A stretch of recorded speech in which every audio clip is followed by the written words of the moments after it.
My name is Aleksander Wierzejski and welcome to Poland Daily News. The former mayor of Siedlce, Wojciech Kudelski, a politician connected to the ruling Law and Justice Party, was stabbed this morning by an unknown assailant. The attacker, a 38-year-old citizen of Siedlce, fled the scene of crime but was apprehended after a couple of hours. The victim was taken to the hospital. His condition is said to be stable. The former mayor of Siedlce was attacked in front of his house, most probably returning from church. Preliminary findings suggest that the assailant stabbed the victim out of the blue. He was aiming for the heart, however the knife got stuck between the ribs with the blade pointing up. The knife also punctured an artery. Kudelski was taken to hospital with abdominal wounds. According to doctors, upon being admitted to the hospital, the politician was in critical condition and in need of an operation. After it was concluded, his condition became stable. Wojciech Kudelski was the mayor of Siedlce between 2006 and 2018. In 2018, he was elected member of the Mazovian Regional Parliament. Comedian Volodymyr Zelensky and the current president of Ukraine, Petro Poroshenko, will face the second round of the presidential election scheduled for April 21st. In the first round, Zelensky has received almost twice as many votes as Poroshenko. Zelensky Volodymyr. Volodymyr Zelensky has 30.4% of the support, Petro Poroshenko 17.8%, and Julia Tymoshenko 14.2%.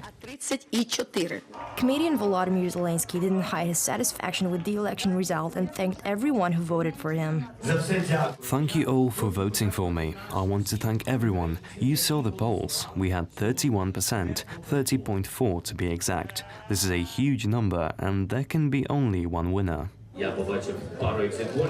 Zelensky emphasized that he wants Ukraine to be united and ensured that he would fight to get back everything what Russia has taken away. If I get a chance to meet with Mr. Putin, I will say to him, finally you're going to give back our territories. How much money are you ready to give us as a reimbursement for what you stole?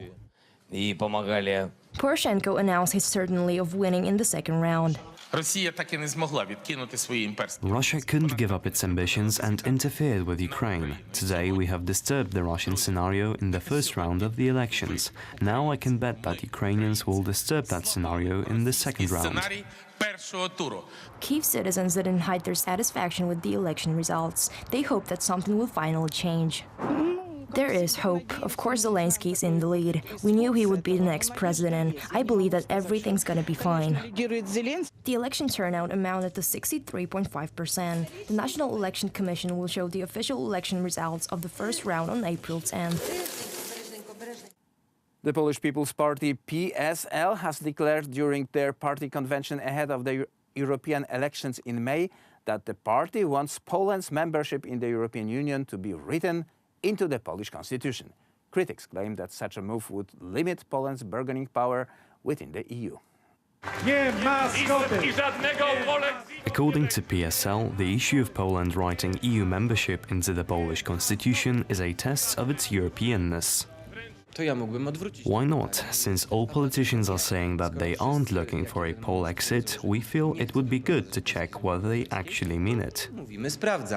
According to Ryszard Czarnecki, an MEP of the ruling Law and Justice Party, cementing Poland's EU membership in the constitution would seriously limit Poland's bargaining power in the Union.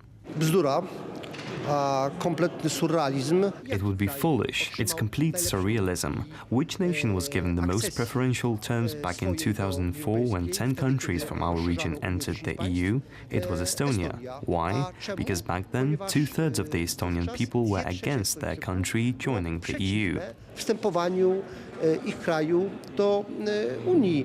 Jarosław Sachajko from the Cookies 15 movement argues that the idea reminds him of solutions supported by PSL when Poland was still under a communist regime.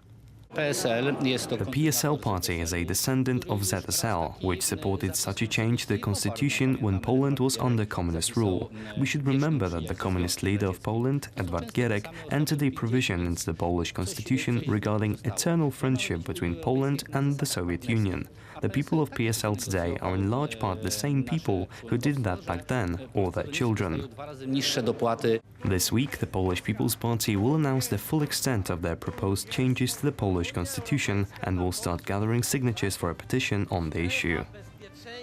The second round of votes in the House of Commons regarding alternative Brexit options is taking place today. MPs will have 8 choices to choose from. Brits have until April 12 to decide whether to leave the European Union without an agreement or to ask for another Brexit extension.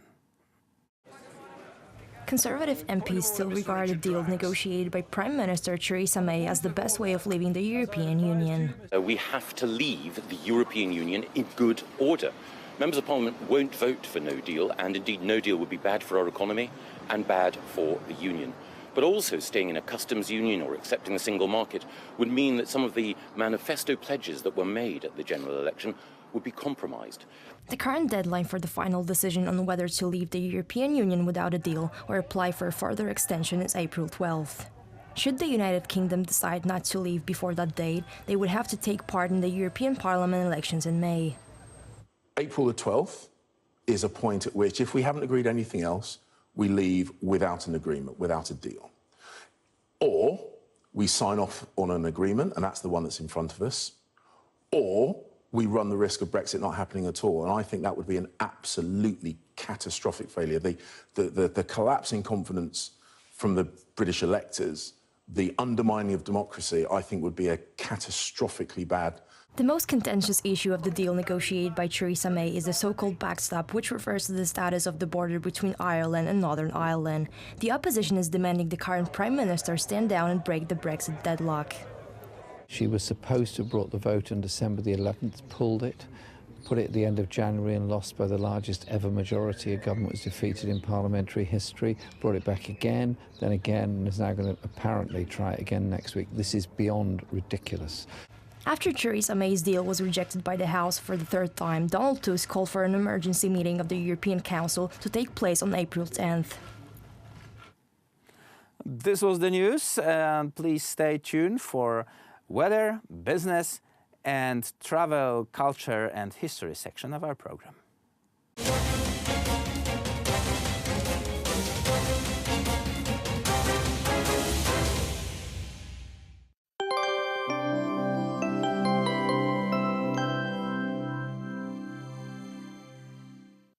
I'm Aleksandra Zarzycka and welcome to Poland Daily Weather.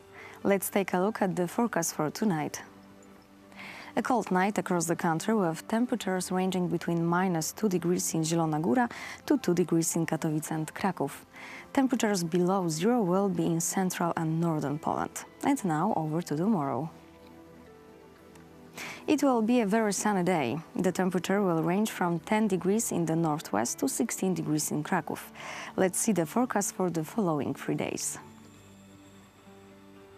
On Wednesday, temperature will increase to 17 degrees on the southwest. Heavy rainfall will appear only along the Baltic coast. On Thursday, pressure will drop, a maximum 18 degrees in the west and a minimum 13 in the northeast. On Friday, temperature will range from 14 to 19 degrees. We don't expect any rainfall that day. Thank you for watching and goodbye.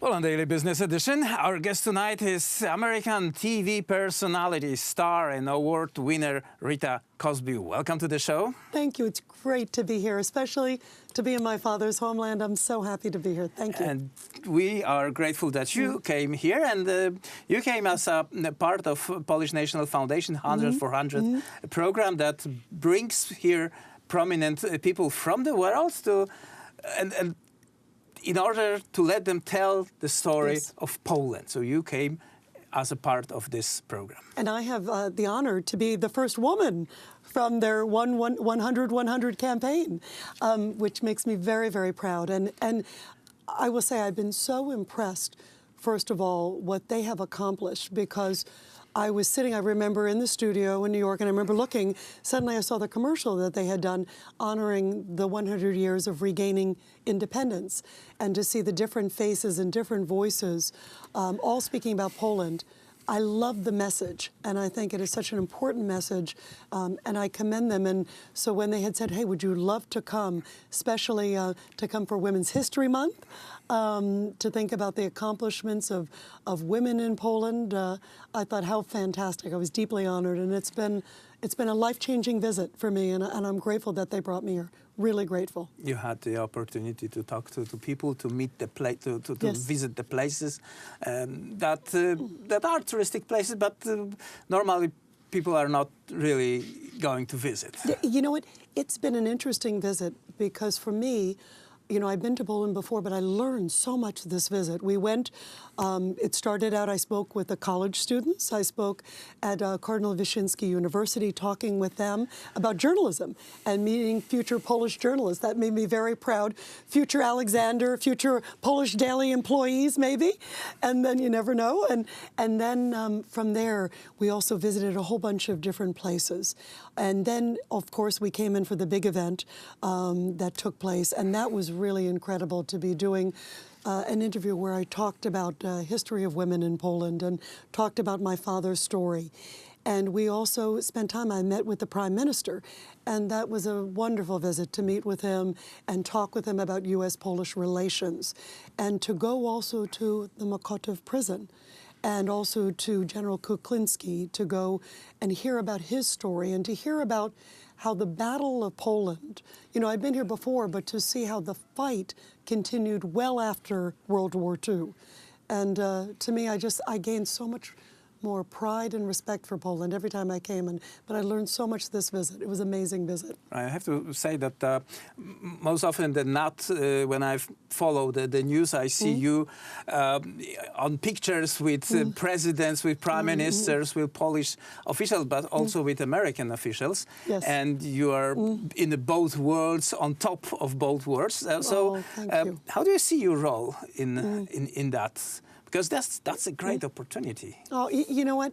I feel very fortunate because, first of all, I love what I do. I've been in journalism, gosh, full-time, about 30 years now. And I feel so blessed that I've had a front row seat in many ways to history and to meeting these people. And I also feel that it is a great time to be a Polish American. That makes me very, very proud because I feel that Poland has now been so much in the headlines like never before. And not just because I'm so attached to Poland, emotionally and personally attached, but after this visit, I feel like I'm so, so proud to be Polish. I've learned so many great details. But I feel that the world is now more focused on Poland like ever before. I feel that if you mention, the Polish president, oh yes, that's the one who was standing next to President Trump.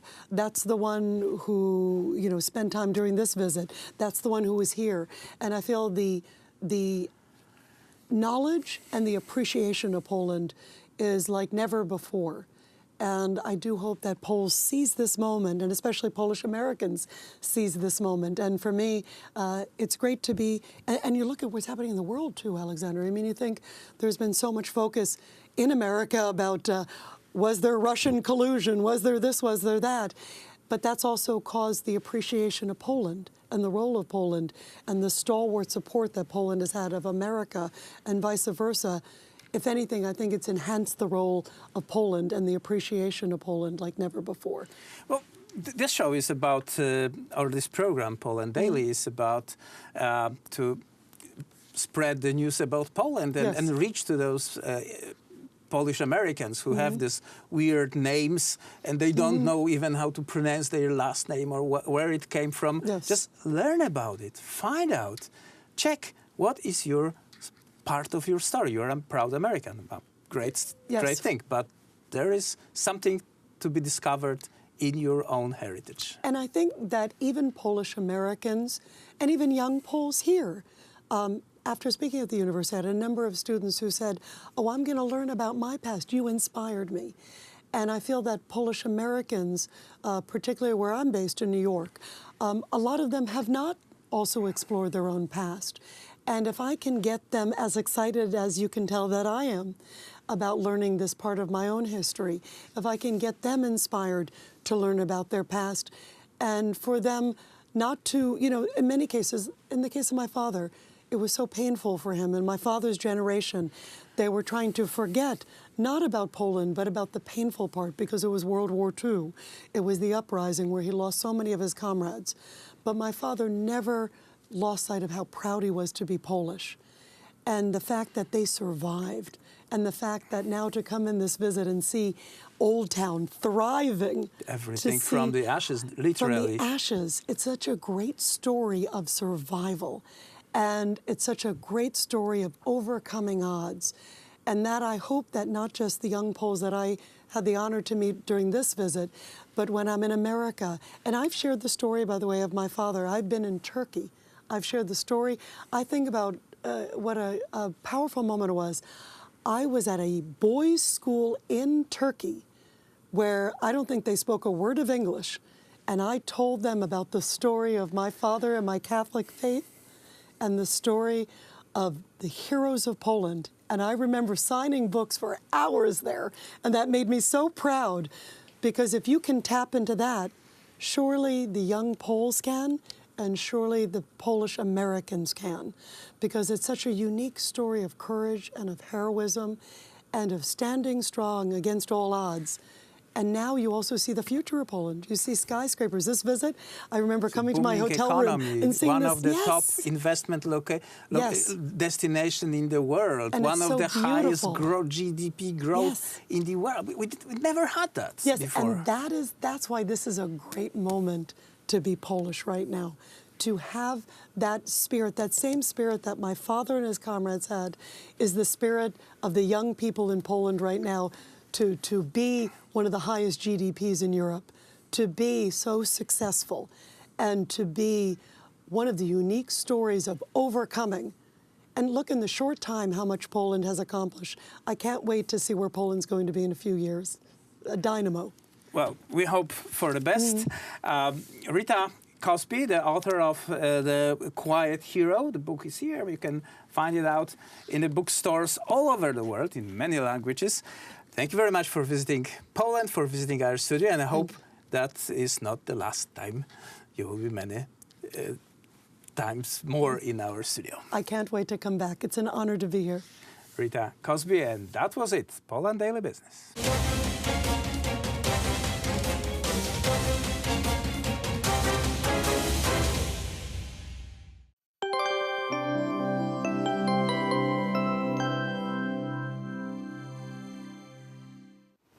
I'm Aleksandra Zarzycka and welcome back to Poland Daily Weather. Let's take a look at the forecast for tomorrow. It will be a very sunny day. The temperature will range from 10 degrees in the northwest to 16 degrees in Prague. And now let's see the forecast for our continent. The rain will dominate on the northeastern Europe. In Moscow, some snowfall is expected. In Scandinavia, temperature will range from 4 degrees in Helsinki to 15 in Stockholm.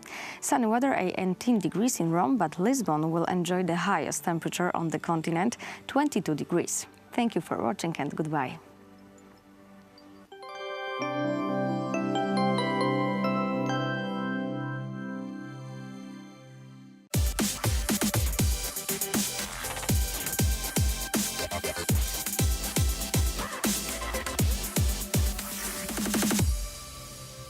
The Scouting Association of the Polish Republic was founded on the 12th of February in 1989.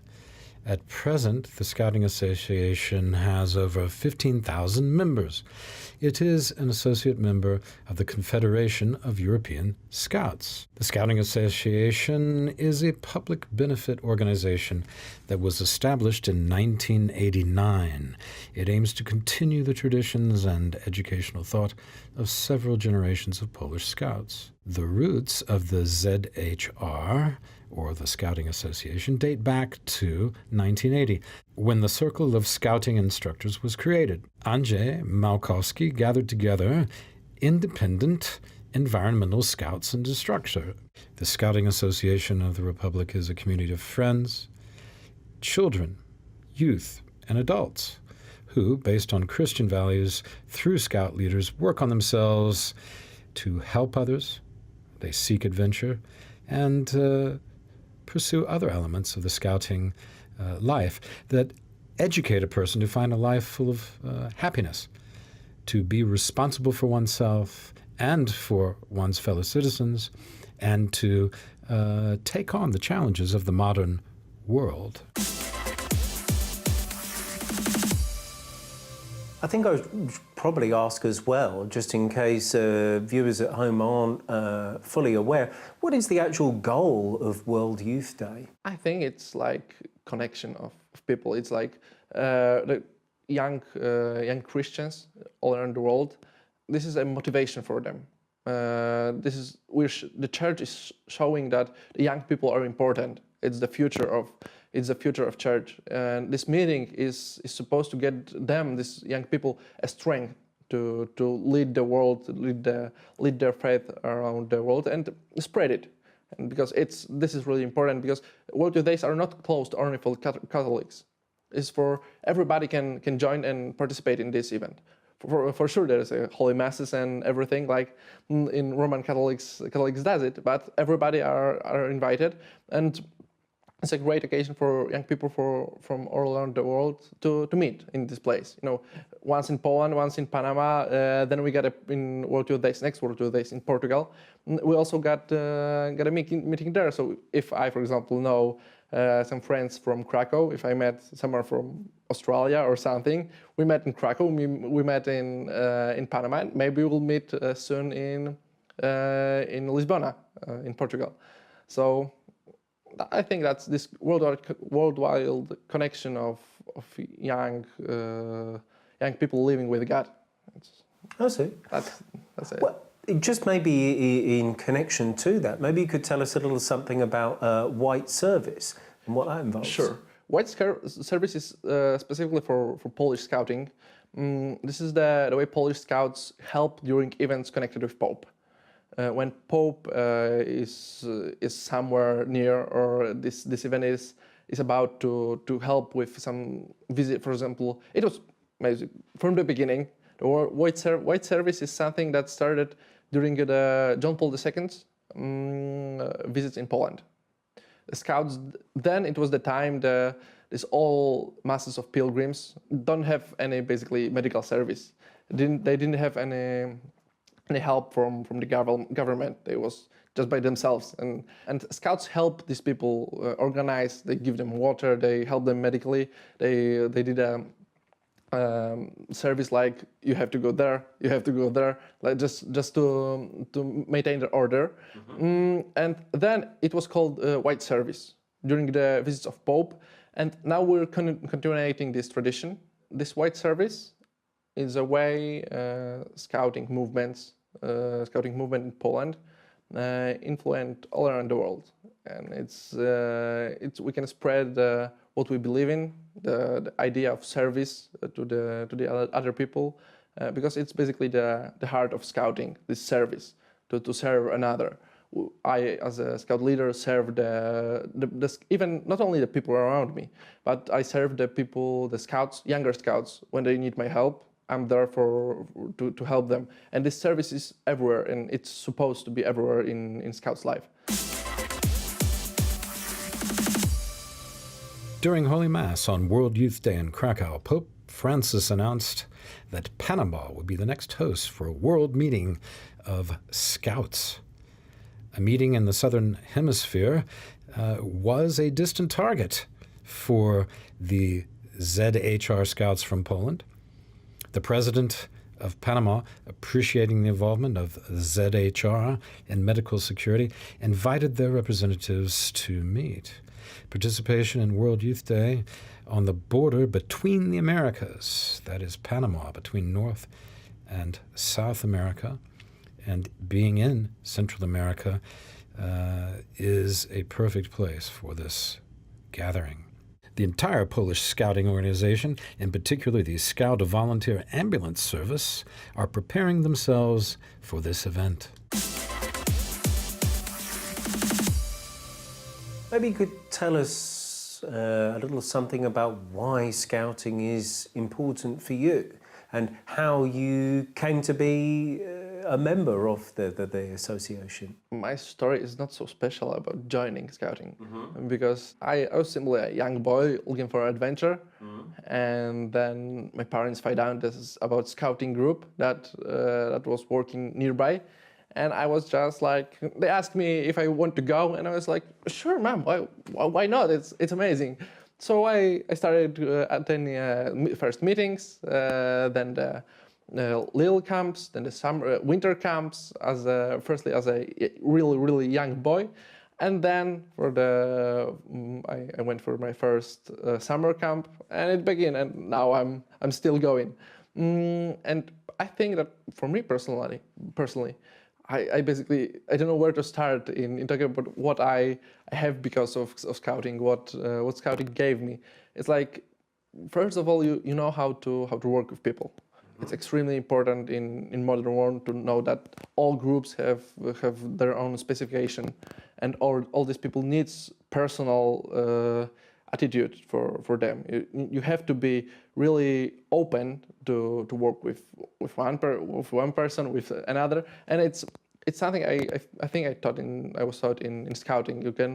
It's amazing tolerance for everybody. These values that are universal for all around the world scouts. I think that this ability to work with everybody, this open-mindedness, all project work that I can do.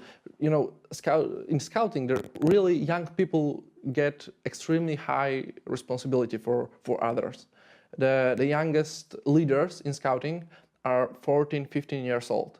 It's really like, you know, when teacher looks in the school for that guy or for that girl, boy or girl, he or she can think he's just one of many children there in the school. He's talking too much during my classes. And now this boy and girl is going to scouting, and he leads another people younger than them.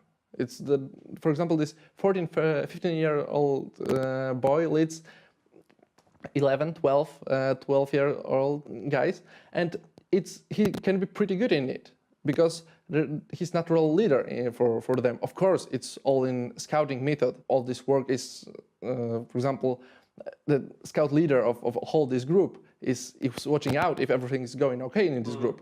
But these boys, this natural environment for the personal development of everybody in scouting.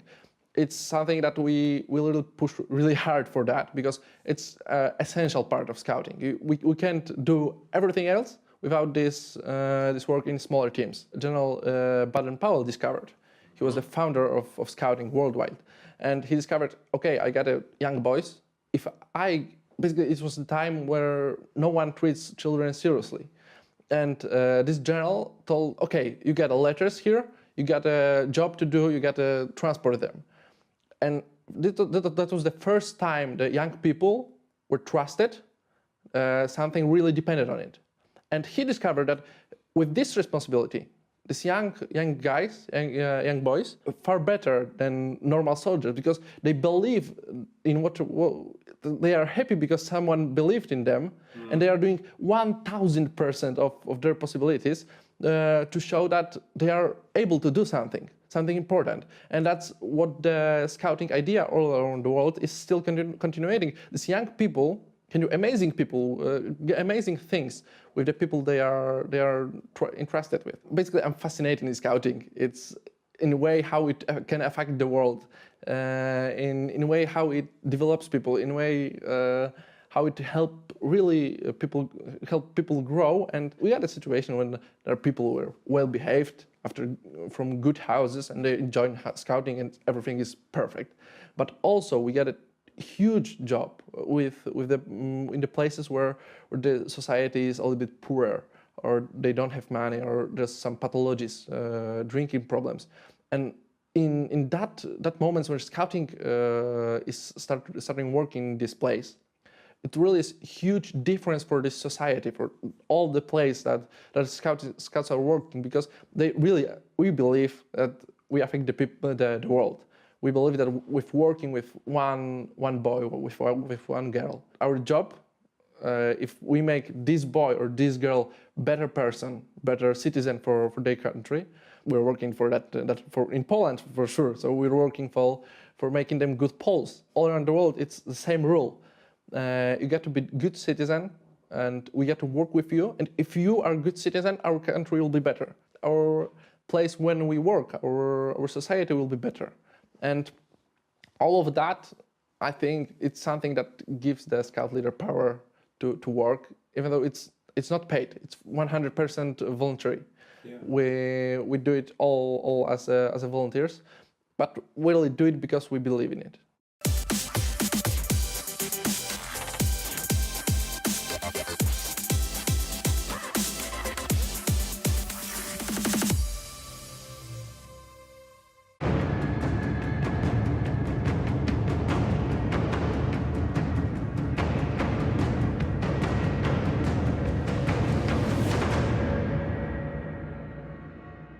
Ladies and gentlemen, welcome to Poland Daily History. Today we dive into the life and history of the great General Tadeusz Kościuszko.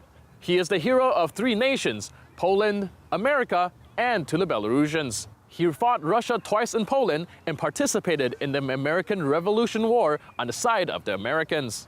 Join us as we explore his military career and his interesting life. Our first guest is Dr. Leszek Marek Szczesniak, the head of the Polish Kościuszko Foundation. We will speak in front of the statue of Tadeusz Kościuszko in central Warsaw. Together, we will examine General Kościuszko's background and the motivation behind his lifelong quest for freedom. Kościuszko is probably most famous in Poland for his participation with the uprising against Russia in 1794. I was wondering if you can tell me about how his participation affected the event and what are the effects of the uprising. After the Poles won the Battle of Warsaw on September 6, 1792, the Russian army started retreating south along the Vistula River. On October 4th, they crossed the Vistula at a place named Maciejowice. Kościuszko traveled there to link up with the troops serving under General Karol Sierakowski in order to together attempt to attack the Russians while they were crossing the river.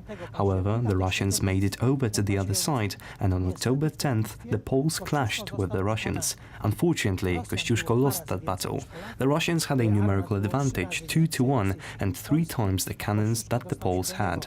Kościuszko was taken prisoner of war and transported from Maciejowice to St. Petersburg. It took 2 months for him to arrive in the Russian capital city, as the Russians decided to travel through Kiev and not go straight to St. Petersburg. The Russians would gather the local nobility and show Kościuszko as a trophy of war, telling the nobles that they had captured a Polish general. Kościuszko had been severely injured in the Battle of Maciejowice. He had been injured to his side, and after finding him laying on his back on the battlefield, one of the Russian Cossacks dealt him a couple of severe blows to the head. Once in St. Petersburg, Kościuszko was held captive in the Peter and Paul fortress, the original citadel of the city. There he suffered from disease and depression. After some time he was transferred to the famous Marble Palace, one of the city's first neoclassical palaces built by Count Gregory Orlov, one of the most trusted men of Empress Catherine the Great.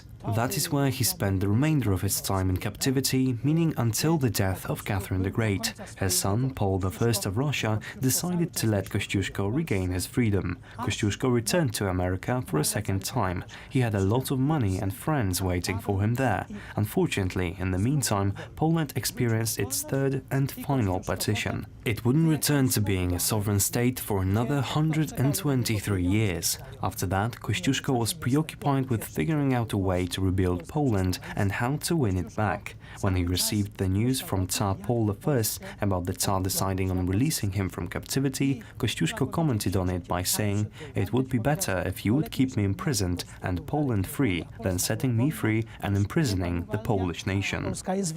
Another prominent figure during the time of Kościuszko is Napoleon. I was wondering if there are any interaction between the two and what are the relationships like?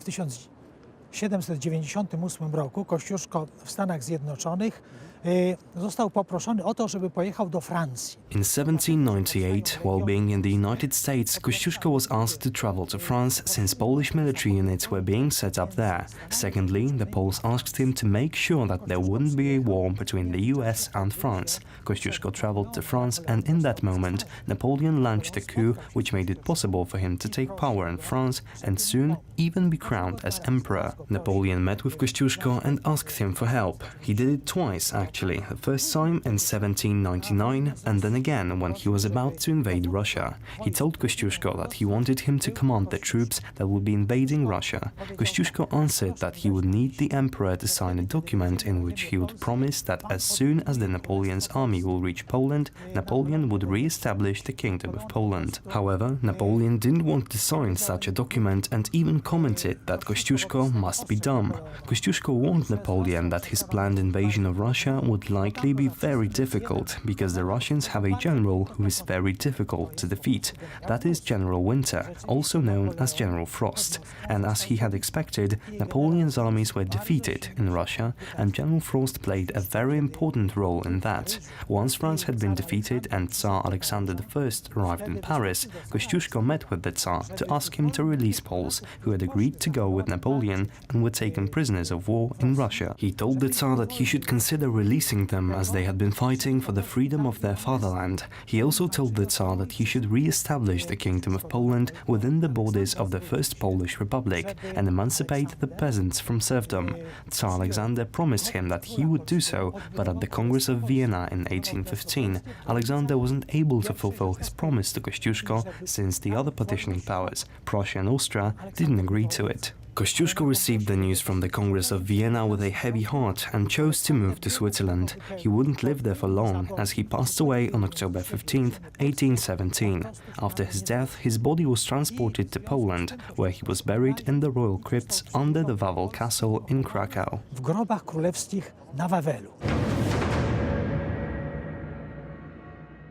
Our next guest is the historian Dr. Krzysztof Jabłonka. We will speak with him in Olsztyna Powązkowska, an older forest in Warsaw which served as the Polish line of defense that managed to repel the final assault of the Prussian army during the joint Prussian and Russian siege of Warsaw in 1794 as they tried to put down the Kościuszko uprising. In 1794, when Poland rose up against Russia, General Kościuszko was known as one of the most prominent figures, and he was the one that led the uprising. So what did he do in the field that proved himself as the prominent leader that he is? Trzeba pamiętać, że Kościuszko razem z całą generalicją. We must remember that Kościuszko, together with practically all Polish generals, went into political exile after the king's dishonorable decision to join forces with the pro-Russian Targowica Confederation. In exile in Dresden in Germany, the Polish generals under Kościuszko formed a secret organization which was to prepare an insurrection in Poland against Russia. As part of the organization was uncovered by Russians, the Poles decided to launch the uprising earlier than planned. We are actually about to celebrate the 225th anniversary of its outbreak in Krakow in the coming days. The Russian army left Krakow, looking for the Polish General Madaliński, who had mutinied with his troops a little earlier, and in that moment, Kościuszko crossed the Vistula River from the site which was occupied by the Austrian Empire and moved into Russian-occupied Poland. He swore an oath at the central square in Krakow that the power vested in him by the Polish members of parliament from the four-year parliament of 1788 and by the Polish generals would not be used for personal matters of Kościuszko.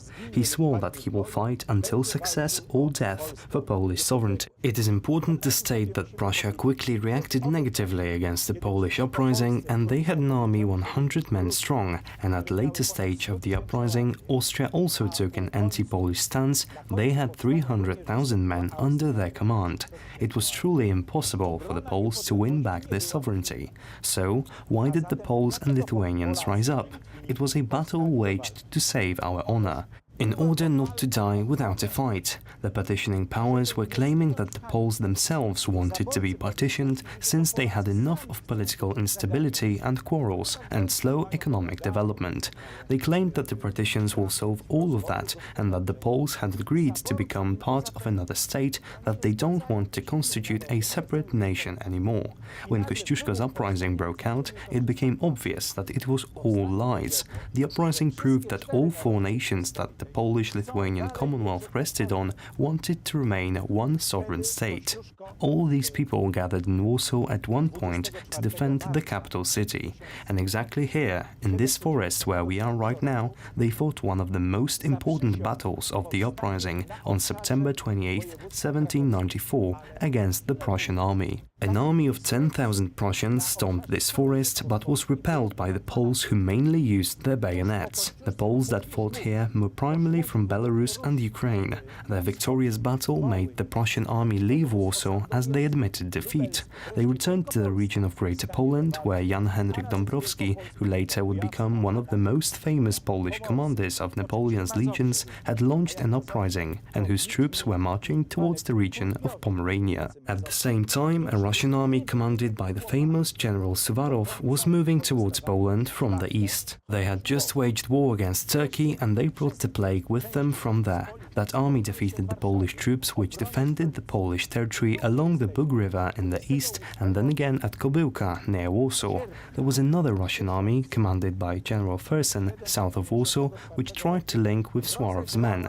Kościuszko decided to stop it by placing his troops between the two Russian armies. The Polish army was, however, too small, so it proved impossible. The Poles were surprised by Suwarov's troops, who managed to cross the Vistula River overnight, and at 5 p.m. on October 10, 1794, they had launched their attack on the Poles in Warsaw. By noon, the Poles had been practically defeated.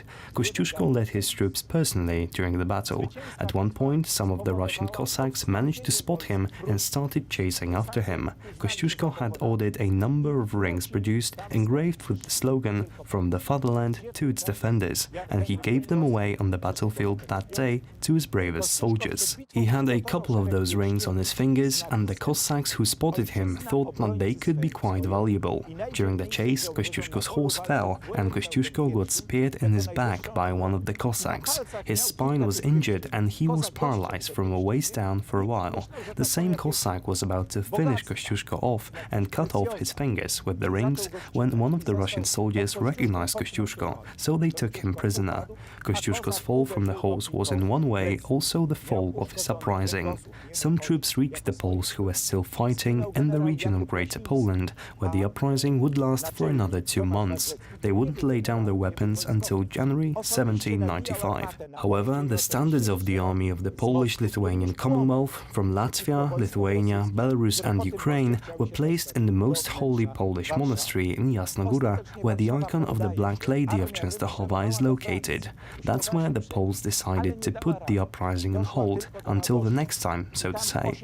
There were cases of Polish troops cutting up their unit standards into small pieces and sharing it among themselves. When they reached Italy during the Napoleonic Wars to fight for Polish sovereignty again, this time serving under Napoleon, they puzzled the pieces together again, and they would return with those banners back to Poland again during Napoleon's campaign against Russia. Już powrócili do wolnej Polski w czasach Napoleona. General Tadeusz Kościuszko was one of the most prominent engineers and most brilliant military fighters of Poland. He left a mark on not only Poland, but also the history of the United States. That's it for today. I'm your host, Benjamin Lee. I'll see you next time on Poland Daily History.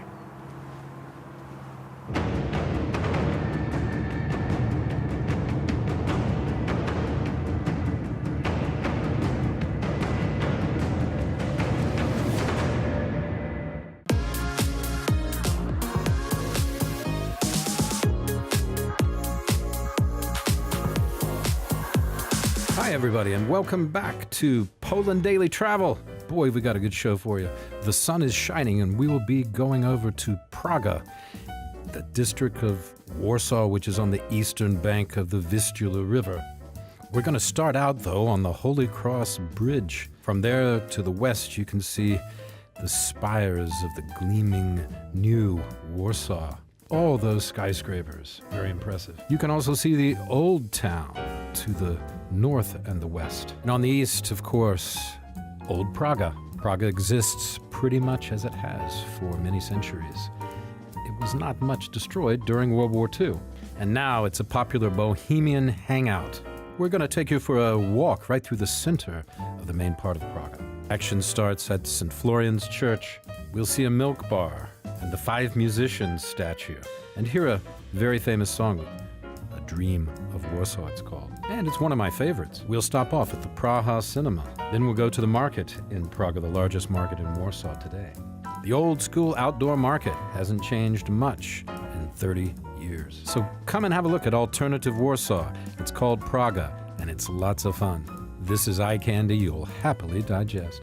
So come along. The next few episodes, we're on the eastern bank of the Vistula in Warsaw, in Praga District. Poland Daily Travel, the best travel about Poland you've ever seen. Okay, we're here, and we're standing, well, by 2 very interesting things. One is these bikes that you can rent and ride around in the city, and they're extremely popular. Veturillo, they're called. What? Veturillo. Ventrilo. Veturillo. Yeah, but Ventrilo? Yeah, because it's like a, is that a word for bicycle or something? Might be. Might in be. some language. In some language. That I don't know. But we don't know. Swahili, perhaps. So, I mean, I don't know anyway. But these bikes are incredibly popular. It's very cheap. It's like, I think it's first 20 minutes are free, and then it's about 3 zlotys, which is about $1 per hour. So they're not expensive. And people use them to get around. There are a lot of bicycle paths in Warsaw now, and it's a good way to get around if you want to beat the traffic and you don't like jamming into the public transport. But behind us, we also have something. What is it called? Rusałka. Bar mleczny, rusałka. Yeah, but what's a milk bar? A milk bar, it came from the communist times, I think, right? It makes sense to me, yeah. And they do serve a lot of dishes that were common through the communist times, like schabowy or pierogi. So they serve pork cutlet, chicken cutlet. They serve pierogi. Yeah, what else? Bigos? Bigos probably, and all the Polish soups, traditional Polish soups. A lot of soups? What's your favorite Polish soup? I think the tomato soup called pomidorowa. And yours? My favorite is the chicken soup. What's that called? Rosu. Rosu, yeah. I think chicken soup. Chicken broth, yeah. But with stuff in it. It is very good. Has noodles and stuff like that. I really like that. Vegetables. That's my favorite. Yeah, they probably have a good one here. I bet they do. And they probably have also the thing. Most of my friends like the one called Zurich. What's in that? Do you remember? Egg, and it's fermented, I think, the base of the soup. Yeah. It also has sausage often. Sausage and maybe an egg? Yeah. Is that right? Yeah. And then there's another one called chłodnik. Yeah, that one pink. is good. But you usually eat it during summer or spring. It's only for summer, right? It's beetroot and it's served cold. It's beetroot. That's what's in it. Okay, it's very good. But it also is that's why it has the pink color, I suppose. It looks a bit like the stomach medicine in the United States that they have called Pepto-Bismol. Did you have that in Canada? No, I didn't, but I know. Yeah, it's very sweet. Yeah. And sweet, and it settles your stomach. I did have it. Yeah. But apart from that, it looks like that, but it tastes completely different. It's actually very good. So you can go to a milk bar, and you don't have to eat or drink any milk. I don't know why they call it a milk bar, but you don't have to drink any milk. Perhaps that's an oversight. I'm really not sure. I'm really not sure at all. But it's always worth a look. And you see, in case you were confused about what you needed to use to eat, you have here a fork and a knife and a spoon. Because some people may not know. I'm just kidding. That's what it is. I'm just kidding. Now, they want to make it very clear that you use a fork and a knife and a spoon, or you're not allowed to eat here at all. You can't eat here at all. Anyway, I'm going to go in and have a sneaky look. We don't have permission, but I may take some surreptitious photo. Surreptitious? What's that? I don't know. I'm going to take some secret pictures. We'll be right back. Poland Daily. If I don't get arrested for filming inside the milk bar. Be right back. Okay, we walked down the street a little bit. We're at the corner of Florianska and Kłopotowskiego. Kłopotowskiego, I think. Kłopotowskiego, thank you.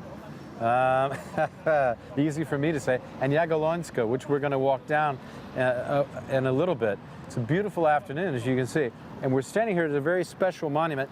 This is a monument to the ordinary musicians who play music in Warsaw, and to basically the citizens of Warsaw, the ordinary people of Warsaw. Not the aristocrats, not the politicians, not the people in charge, the big business people, just the ordinary people. And that's what this particular monument behind us represents. Isn't that right? Mm-hmm. Yeah. Have you ever seen that before? Yes, I have. You've seen it here in Praga by walking by? I think it works that you have to send an SMS and then it plays music. Is it gonna really? Yeah. Should we go try? Cool. All right, let's go try. Is that what? Okay. Yes. Let's go try. Come on. Add something. Did you want to say something else? No, just the fact that they represent a kind of subculture that emerged in this kind of areas, poor areas. Right. They were street musicians, and you could see them all over the city. Yeah. Before the war and just after the war, and you still have some of those people with those traditions that play in Warsaw in a few spots, but these are really old people generally, and they represent the values of this area of Warsaw, Praga, with those like the guys who play under the central exactly rondo. They're from this place. Yes. From that's the same. This tradition. is kind of modeled after them. Yes, exactly. Perhaps. Yeah. Well, pre-war people, but they're the same vibe. The same idea. Yeah. Yeah. And we can play a song here. Yeah, choose from the list. Choose from the list. Put in the. You have to put in the number 741 and send a text to. Oh, it says Praska Kapella. Capella is enough, yeah? Yes, the Capella is enough, yes. Capella, and then I have to choose a song. So what about Dream of Warsaw? Warsaw, yes. How do you say it? Sen o Warszawie. Sen o Warszawie. Yes. Should we try that? Yes. You agree, everybody? See what we get. 97, it says, right? Just put it in there? Yeah. See what happens. Yes. Send. Now it should work. We're waiting. We're 1 waiting. to 5 minutes, it says. Oh, 1 to 5 minutes. This could take a while. We should have done it earlier. Yeah. But anyway, you can apparently get this thing to play a song, which is nice. It's nice. It's up to 100 songs, so... There's 100 songs here. Yeah. And...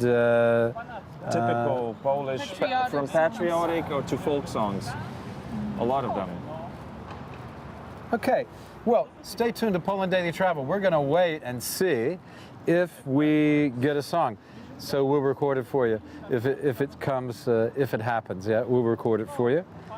And gosh, there's a lot of songs here. Yeah. I like we'll be that right one. back. Bayonets on the gun. Stay with us. We'll be right back, hopefully with music.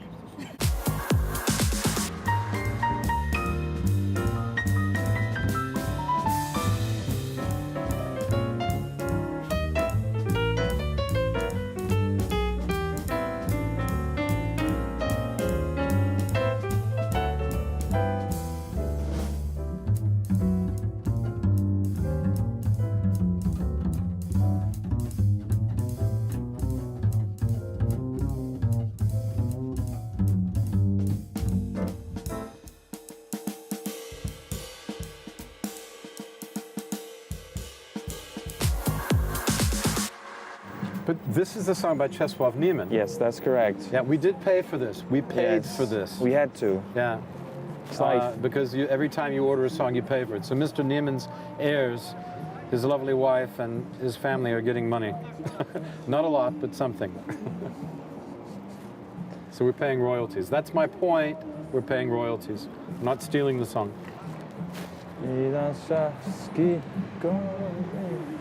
Yeah, this is one of the most famous songs. It's called Dream of Warsaw. I should try to get the lyrics, the translated lyrics, or translate them myself for you, because it is one of the great songs.